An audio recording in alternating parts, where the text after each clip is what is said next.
Mona, and I met during my second year of college. I was looking for a new place to live after my old roommates decided to transfer to a different university, and she had posted an ad online for a room in her apartment. The rent was affordable, the location was perfect, and Mona seemed kind and easygoing when we chatted on the phone. It felt like a no-brainer. When I first met her in person, she was even more striking than in her photos.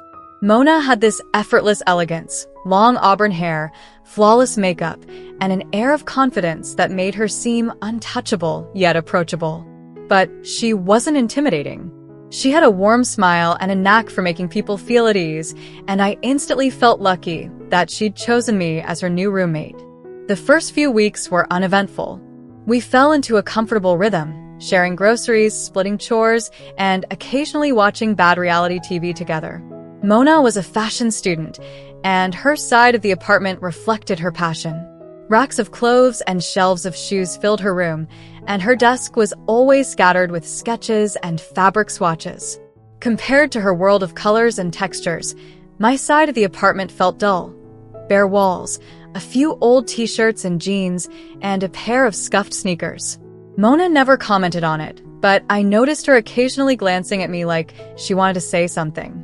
One evening, we were lounging on the couch when she finally brought it up. "Eli," she said, tilting her head with a curious smile, "have you ever thought about, I don't know, experimenting with your look a little?" I laughed, assuming she was joking. Experiment? Like, what? Wearing a shirt without a stain on it. She rolled her eyes, but her grin didn't fade. "I'm serious. You're kind of a blank canvas, you know? You've got nice features, good bone structure. You just hide it under all." She gestured vaguely at my outfit, which consisted of an oversized hoodie and sweatpants. I shrugged. I've never really cared about that stuff. Clothes are just clothes, right? Mona leaned forward, her eyes sparkling with mischief. Clothes can be so much more than that. They're a way to express yourself, to try on different versions of who you could be. Haven't you ever wondered what it'd be like to step outside your comfort zone? I wanted to brush it off, but something about the way she said it made me pause. Mona had a way of making everything sound exciting, like an adventure waiting to be had. "I don't know," I admitted. "It's not really my thing." "Well," she said, sitting back with a playful shrug, "maybe you just haven't had the right guide." That was the start of everything. The next weekend, Mona decided we were having a makeover night. I protested at first, but she was relentless. She promised it would be fun and swore she wouldn't do anything too crazy.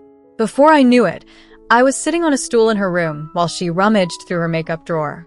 "This is going to be so much fun," she said, her excitement contagious. "You have no idea how much potential you have, Eli." I shifted uncomfortably. "I feel like I'm signing up for something I don't fully understand." "Trust me," she said with a wink. "You're in good hands." She started with foundation, explaining every step as she went.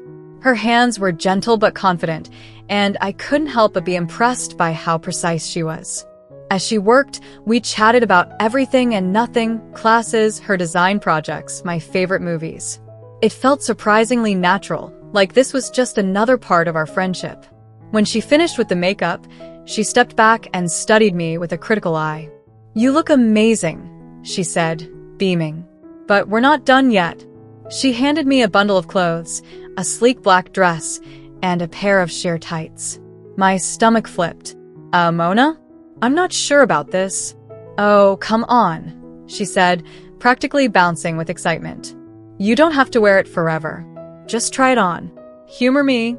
I hesitated, but her enthusiasm was impossible to resist. I took the clothes and changed in the bathroom, avoiding my reflection until I was fully dressed. When I finally looked in the mirror, I barely recognized myself. The dress hugged my frame in a way that felt unfamiliar but oddly flattering, and the makeup made my features pop in ways I'd never noticed before. When I stepped back into Mona's room, her jaw dropped.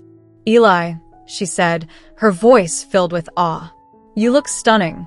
I felt my face heat up. "I look ridiculous." "Ridiculously good," she corrected, grabbing my hands and spinning me around. "See? I told you you had potential." What started as a one-time experiment quickly became a regular thing.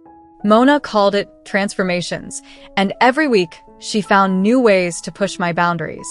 Sometimes it was just makeup, other times it was full outfits, complete with wigs and accessories. At first, it felt strange, like I was playing dress-up in someone else's life. But over time, I started to see it differently. Mona had a way of making me feel confident in a way I never had before. She didn't just focus on the surface. She taught me to stand straighter, to smile more, to embrace the parts of myself I'd always overlooked. It wasn't just about looking good, it was about feeling good, too.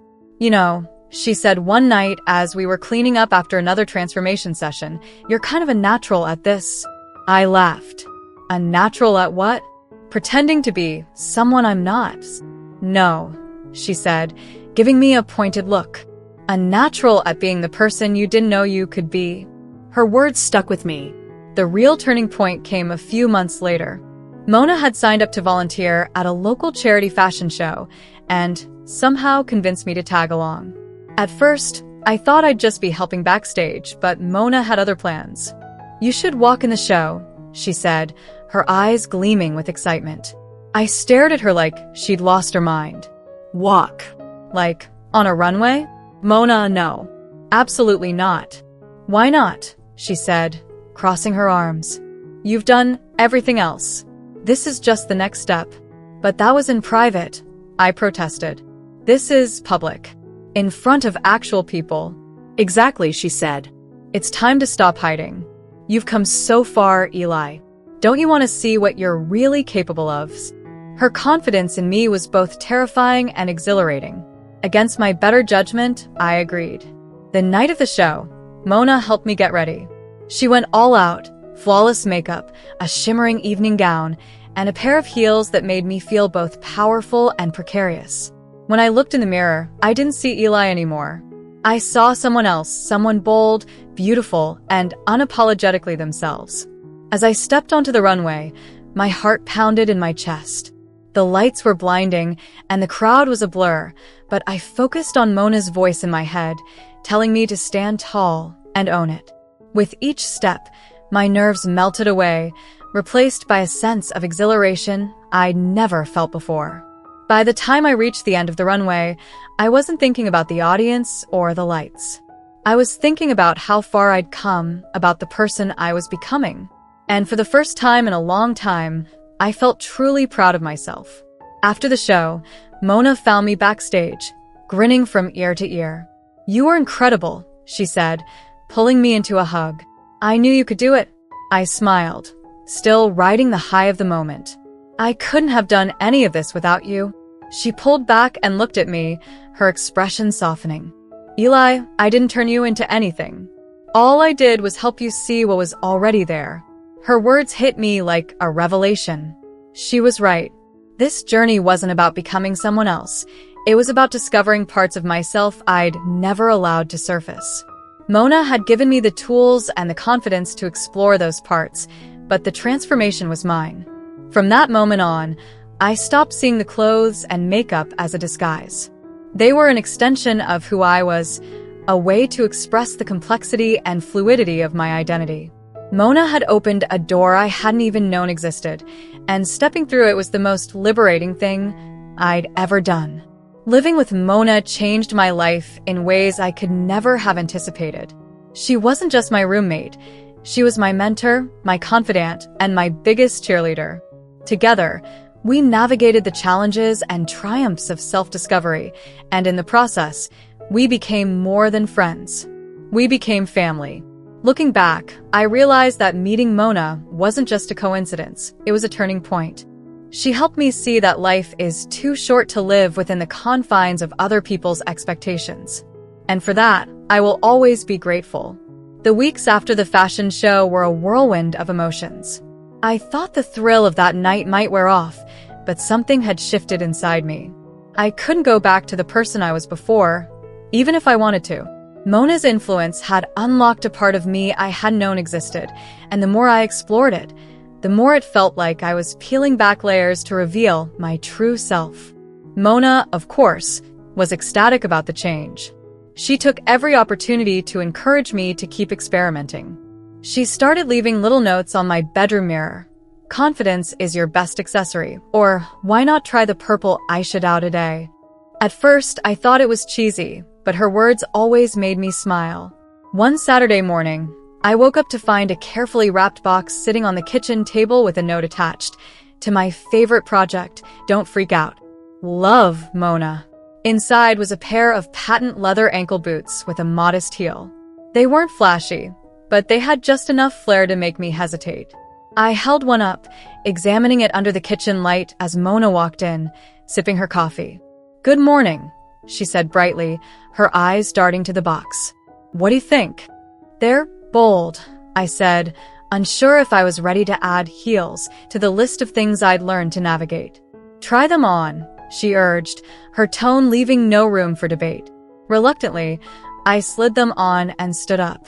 The added height threw me off balance for a moment, but once I adjusted, I had to admit they felt pretty good. I walked a few tentative steps, and Mona clapped her hands in delight. "See? You're a natural."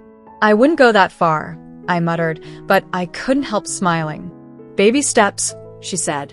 Or, in this case, slightly elevated steps. That day marked the beginning of my first venture into the world outside our apartment as Ellie. The name had been Mona's idea, a playful twist on my own that she insisted fit my new persona perfectly. At first, it felt strange hearing her call me that, but over time, it started to feel right. We decided to start small, a trip to a nearby coffee shop. Mona helped me get ready, as always, and by the time we were out the door, I felt surprisingly confident. My reflection in the mirror before we left had been stunning, sure, but it wasn't just about how I looked. It was about how I felt. Walking into the cafe, I was hyper-aware of everything. The soft click of the boots on the tiled floor, the way people glanced up as we entered. For a moment, I thought my nerves might get the best of me, but Mona gave me a reassuring squeeze on the arm. "Relax," she whispered. "You belong here." Her words grounded me, and I followed her lead as we ordered our drinks and found a table by the window. The outing was uneventful in the best way possible. No one stared or whispered or made me feel out of place. I sipped my latte and laughed at Mona's stories, and for the first time, I realized how freeing it was to just exist without second-guessing myself. When we got back to the apartment, I collapsed onto the couch, kicking off the boots with a dramatic sigh. "Well," Mona asked, sitting next to me with an expectant smile. I grinned. "Not bad for a first try." She laughed and pulled me into a hug. "I'm so proud of you, Ellie." Hearing her say my new name filled me with a warmth I couldn't explain. As the months went on, Ellie became more than just a persona I slipped into now and then. She started to feel like an integral part of me. I found myself gravitating towards softer fabrics and brighter colors, even on the days when Mona wasn't around to guide me. I started experimenting with makeup on my own, too, and while my first few attempts were disastrous, Mona was always there to help me fix my mistakes. One evening, as we were getting ready to go out for dinner, she caught me staring at my reflection. "What's on your mind?" she asked, leaning against the doorframe. I hesitated, unsure how to put my thoughts into words. "I don't know. It's just sometimes I feel more like myself as Ellie than I ever did as Eli." Mona's expression softened, and she walked over to place a comforting hand on my shoulder. "That's not a bad thing, you know. It just means you're figuring out who you are." "But what if who I am isn't who I thought I was?" I asked, my voice barely above a whisper. She squeezed my shoulder gently. "Then you keep exploring until you find the answer.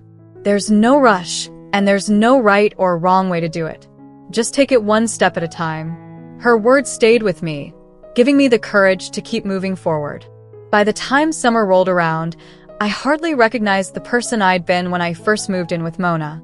My wardrobe had expanded to include skirts, blouses, and even a pair of jeans that actually fit properly. My confidence had grown, too, and I found myself looking forward to the moments when I could embrace my femininity without hesitation. One afternoon, while Mona was at a design workshop, I decided to take a walk around the neighborhood as Ellie. It was my first solo outing, and I was both nervous and excited. The warm breeze felt incredible against my bare legs, and the rhythmic click of my sandals on the pavement was oddly soothing. I wandered through a nearby park, enjoying the sights and sounds of summer. Children laughed as they played on the swings, couples strolled hand in hand, and an old man fed a flock of pigeons near the fountain. For the first time, I felt truly at peace. As I made my way back to the apartment, I caught my reflection in a shop window and stopped to take it in. There I was, Ellie, confident and carefree. I couldn't help but smile. That evening, I told Mona about my solo adventure, and she practically tackled me with excitement. "I'm so proud of you," she gushed. "You're like a butterfly finally spreading its wings." I laughed, but her words touched me more than I let on. "I couldn't have done any of this without you," I said sincerely. She waved off the compliment. "You did all the hard work, Ellie. I just gave you a little nudge."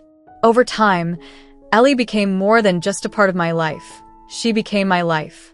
I started introducing myself with my chosen name, updating my social media profiles, and even testing the waters with a few trusted friends. The reactions were overwhelmingly positive, but there were moments of doubt, too. Late at night, I'd lie in bed wondering if I was making the right choices, or if I was setting myself up for disappointment. Mona was always there to reassure me, though, reminding me that self-discovery was a journey, not a destination. The pivotal moment came a year after I moved in with Mona. We were celebrating her birthday with a small group of friends, and for the first time, I felt completely at ease as Ellie in a social setting. As the night went on, Mona pulled me aside and gave me a knowing smile. "You've come a long way, you know that," she said. I nodded, feeling a lump rise in my throat. "It's all thanks to you." "No," she said firmly. "It's thanks to you. I just helped you see what was already there."